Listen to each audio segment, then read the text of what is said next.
Dalam periode sejarah dunia, telah melahirkan banyak sekali terjadinya revolusi di berbagai negara.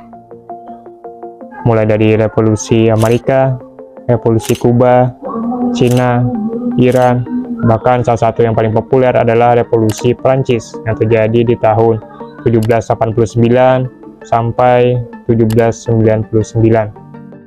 Mana monarki yang telah berhasil memerintah Prancis selama berabad-abad runtuh dalam waktu cuma dalam 3 tahun. Ini juga menjadi salah satu revolusi terbesar dunia yang mampu mengubah tatanan kehidupan masyarakat yang ada pada saat itu. Nah, namun tahukah kalian bahwa di balik terjadinya revolusi besar itu ada sebuah kedai kopi yang ikut berperan besar dalam terjadinya revolusi tersebut. Bagaimana ceritanya ada sebuah kedai kopi yang ikut berperan dalam sebuah revolusi? Nah, kita akan membahasnya di video kali ini. Pada tahun 1714, Raja Louis XIV yang saat itu memerintah Prancis mendapatkan sebuah hadiah berupa tanaman kopi muda dari wali kota Amsterdam yang akhirnya perintahkan untuk ditanam di Taman Royal Botanica Paris. Nah, beberapa tahun setelah itu, salah seorang perwiranya membawa biji tanaman kopi yang ia dapat dari raja untuk ditanam di Pulau Martinique. Dan ternyata tanaman kopi tersebut dapat tumbuh dengan sangat subur di sana. Bahkan bisa memupuk lebih dari 18 juta pohon kopi dalam waktu 50 tahun. Yang mana tanaman kopi di Martinique itu juga menjadi induk dari di seluruh tanaman kopi di seluruh Karibia, Amerika Selatan, dan Tengah.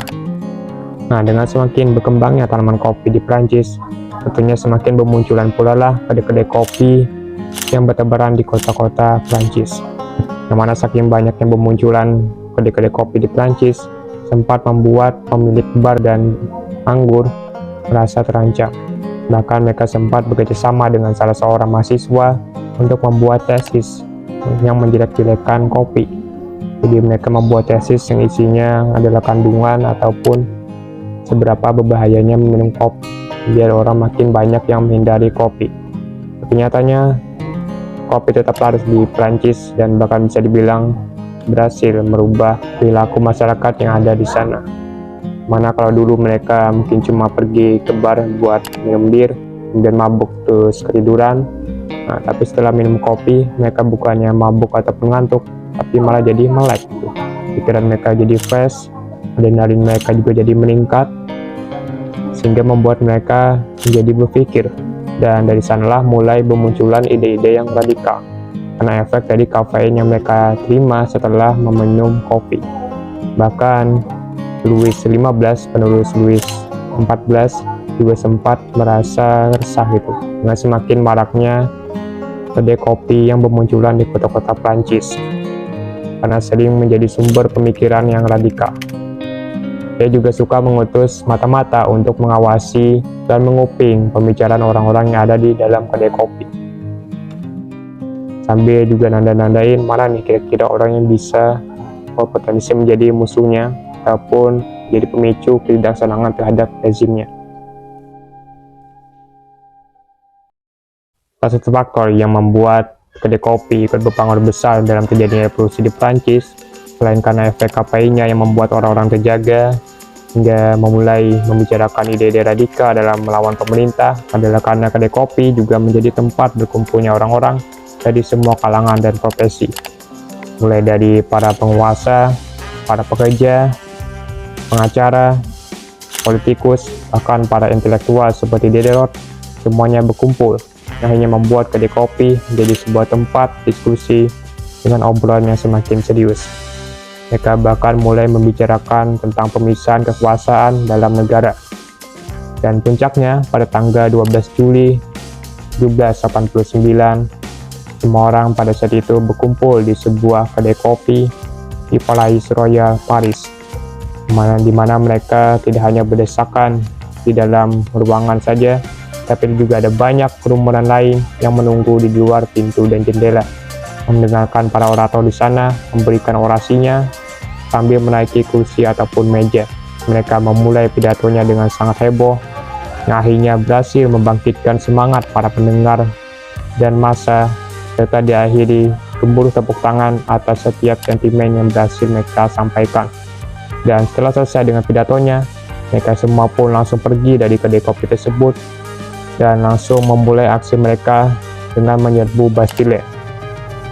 Akhirnya, 2 hari setelah itu, atau lebih tepatnya pertanggal 14 Juli 1789, Bastille berhasil ditundukkan, dan pada saat itulah mulai terjadinya revolusi Prancis. Dan di manakah awal mula gagasan tersebut mulai dibangun? Di sebuah kedai kopi di Café de Foy, Paris. Melihat revolusi yang terjadi di Prancis, yang bermula dari perkumpulan orang-orang di sebuah kedai kopi, membuat pemerintah Inggris juga jadi ikut ketar-ketir, mana mereka sempat memberhentikan adanya perdagangan kopi dari luar Inggris dan menggantikannya dengan teh. Sejak saat itulah kebiasaan minum teh mulai terjadi di Inggris. Nah, pada tahun 1675, Raja Charles II juga sempat membuat pernyataan yang melarang adanya keberadaan kedai kopi, dengan alasan dapat membuat orang mengabaikan tanggung jawab dan mengganggu stabilitas kerajaan. Apalagi waktu itu kedai kopi di Inggris juga mulai menyebar, kemana siapa saja bisa datang dan duduk untuk menikmati sebuah kopi. Dan tentunya hal tersebut tidak disenangi oleh pemerintah Inggris yang terkenal dengan budayanya yang sangat hierarkis dan terstruktur. Nah, hal yang serupa juga sempat terjadi di Jerman. Ketika popularitas kopi mulai mendapatkan dimensi sosialnya, sang penguasa Frederick the Great saat itu juga langsung membuat sebuah pernyataan yang menentang kopi, bahkan melarangnya, demi mendukung minuman tradisional mereka yaitu bir pada tanggal 13 September tahun 1777. Dan dia khawatir bahwa impor kopi dapat merugikan bisnis kerajaannya.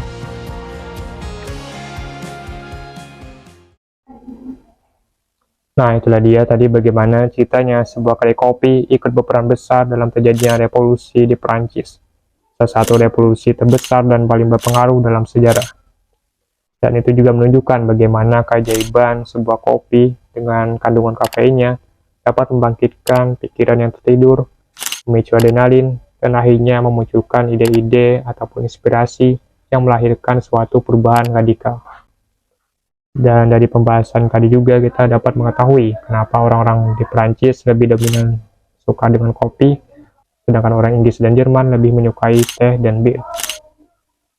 Nah, kalau kalian sendiri termasuk orang yang lebih suka ngopi atau lebih suka ngeteh nih, atau bahkan mungkin gak keduanya, bisa tuliskan di kolom komentar di bawah. Kalau gue sendiri sih termasuk orang yang lebih suka ngopi, karena itulah gue membuat konten teman ngopi di episode kemarin.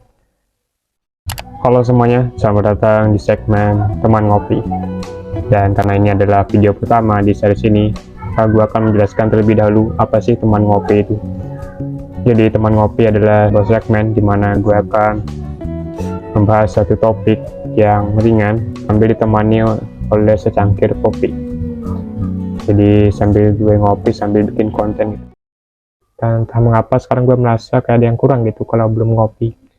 Yang minimal kopi yang sasetan lah, atau mungkin kopi dalam kemasan botol instannya yang bisa langsung kita minum kopinya. Di sekian video kali ini, terima kasih telah menonton, semoga bermanfaat dan sampai jumpa.